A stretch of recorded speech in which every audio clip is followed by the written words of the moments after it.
Hi అండి, అందరికీ నమస్కారం. వెల్కమ్ బ్యాక్ టు సర్వలక్ష్మీస్ వంటిల్లు. ఈ రోజు వీడియోలో మనం ఒక ట్రెడిషనల్ రెసిపీ సోహన్ హల్వా ఎలా చేసుకోవాలో చూద్దామండి. దీన్నే సోన్ పట్టి అని కూడా అంటారు. ఈ సోన్ పట్టిని మనం అతి తక్కువ టైంలో జస్ట్ 10 minutes లో రెడీ చేసేసుకోవచ్చండి. ఇందులో వాడే ఇంగ్రీడియంట్స్ అన్నీ కూడా మన ఇంట్లో ఉండేవే.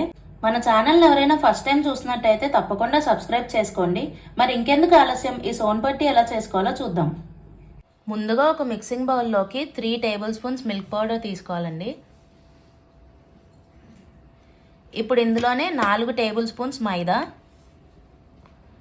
అలాగే ఒక 1/2 teaspoon ఇలాచీ పౌడర్ వేసుకోవాలి. ఇప్పుడు 3 బాగా మిక్స్ అయ్యేలాగా కలుపుకోవాలి.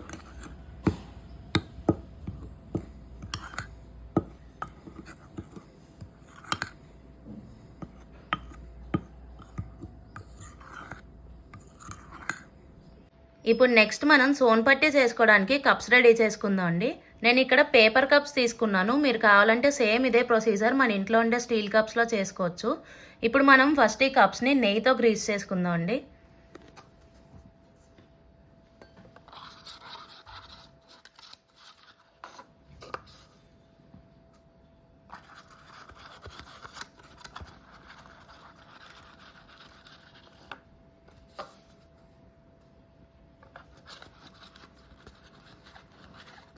ఇలా మొత్తం అన్ని కప్స్ కూడా నెయ్యితో గ్రీస్ చేసుకోవాలి.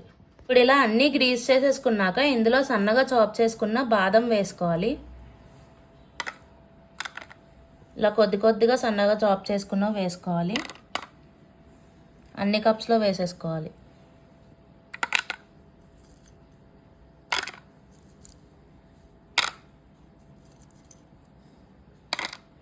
ఇప్పుడు ఇందులోనే సన్నగా చాప్ చేసుకున్న పిస్తా కూడా వేసుకోవాలి. డ్రై ఫ్రూట్స్ ఇవే వేయాలని ఏం లేదండి, మీకు ఏవి ఇష్టమైతే అవి వేసుకోవచ్చు. నేను ఈ 2 వేస్తున్నాను.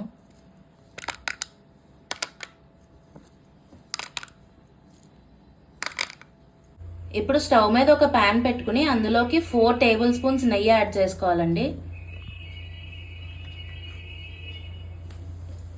ఇప్పుడు ఇందులోనే 1 కప్పు దాకా పంచదార వేసుకోవాలి.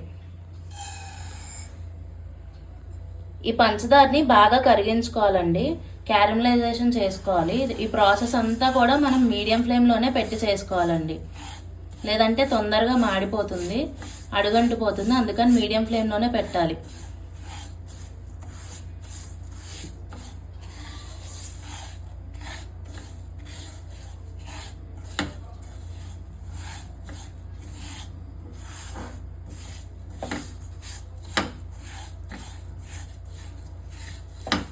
క్యారమలైజేషన్ ప్రాసెస్ అనేది చాలా ఇంపార్టెంట్ అండి. నేను ఎలా చేస్తున్నానో బాగా గమనించండి.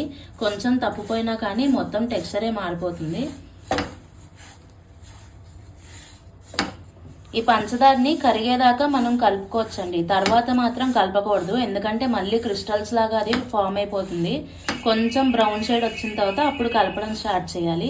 వీటిని మనం నెయ్యితోటి అలాగే మిల్క్ పౌడర్తో చేసుకుంటున్నాం కదండి, అందుకని చాలా కమ్మగా ఉంటుంది. ఈ క్యారమలైజేషన్ ప్రాసెస్ అది నేను ప్లమ్ కేక్ వీడియోలో చాలా డీటెయిల్డ్గా ఎక్స్ప్లెయిన్ చేశానండి. ఏమన్నా డౌట్స్ ఉన్నా కానీ ఎవరైనా చూడని వాళ్ళు ఉంటే లింక్ డిస్క్రిప్షన్ బాక్స్లో ఇస్తానండి, చెక్ చేయండి. చూసారా, పంచదార కరగడం స్టార్ట్ అవుతుంది, ఇంకా కొంచెం కరగాలి. పంచదార కరిగి ఇలా క్యారమలైజ్ అవుతుందండి. చూసారా, చక్కగా కలర్ అది మారుతుంది.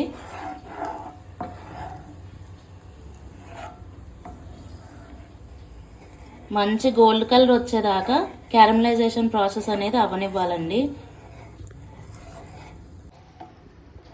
షుగర్ అంతా కరిగి ఇలా బాగా క్యారమలైజ్ అయిపోయిందండి. ఈ కలర్లోకి వచ్చిన తర్వాత మనం స్టవ్ ఆపేసుకోవాలండి. స్టవ్ ఆపుకుని ఒక 10 నుంచి 20 సెకండ్ల వరకు దీన్ని ఇలా కలుపుకుంటూ చల్లా పెట్టుకోవాలండి. అప్పుడు నెక్స్ట్ ప్రొసీజర్ చేసుకోవాలి. చూసారా, నెయ్యి అది కూడా ఎలా సపరేట్ అయిపోయిందో. ఇంతవరకు మనం క్యారమలైజ్ చేసుకుంటే సరిపోతుంది. ఇప్పుడు స్టవ్ ఆపేసుకుని దీన్ని కొద్దిగా చల్లారి పెట్టుకుందాం.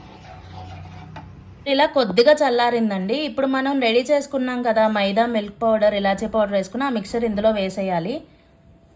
వేసేసి ఉండలు లేకుండా బాగా కలుపుకోవాలండి.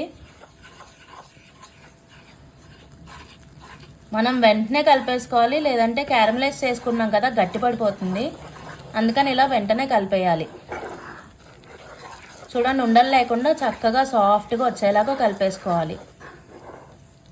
ఎక్కడా కూడా ఉండకూడదు లంప్స్ మనకి.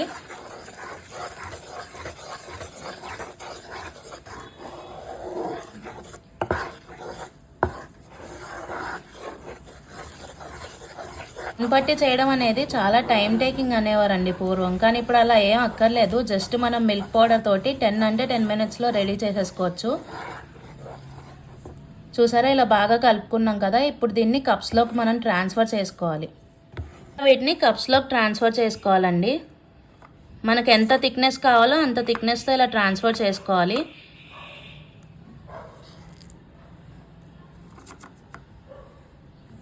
ఇలా మొత్తం అన్ని కప్స్లో కూడా వేసేసుకోవాలి. చేసుకున్న మిక్చర్ని ఇలాగా అన్ని కప్స్లో వేసేసుకున్నానండి. ఇప్పుడు దీన్ని బాగా చల్లారనివ్వాలి. చల్లారిన తర్వాత మనం డీమోల్డ్ చేసుకోవాలి. ఇలా 1/2 అవర్కి బాగా కూల్ అయ్యాయండి, రూమ్ టెంపరేచర్కి వచ్చాయి. ఇప్పుడు మనం వీటిని డీమోల్డ్ చేసుకుందాం. ఇలా సింపుల్గా ఇలా చింపేసుకుంటే వచ్చేస్తుందండి. చూసారా ఎంత బాగా వచ్చేసిందో. మిగతావన్నీ కూడా ఇలాగే డీమోల్డ్ చేసేసుకోవాలి.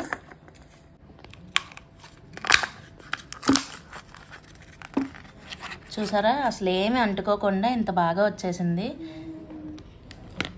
చూడండి ఎంత బాగా వచ్చాయో.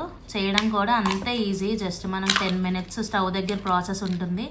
ఇలా 1/2 అవర్ మాత్రం ఇలా కూల్ అవ్వాలి అంతే. ఇంత ఈజీగా చేసేసుకోవచ్చు.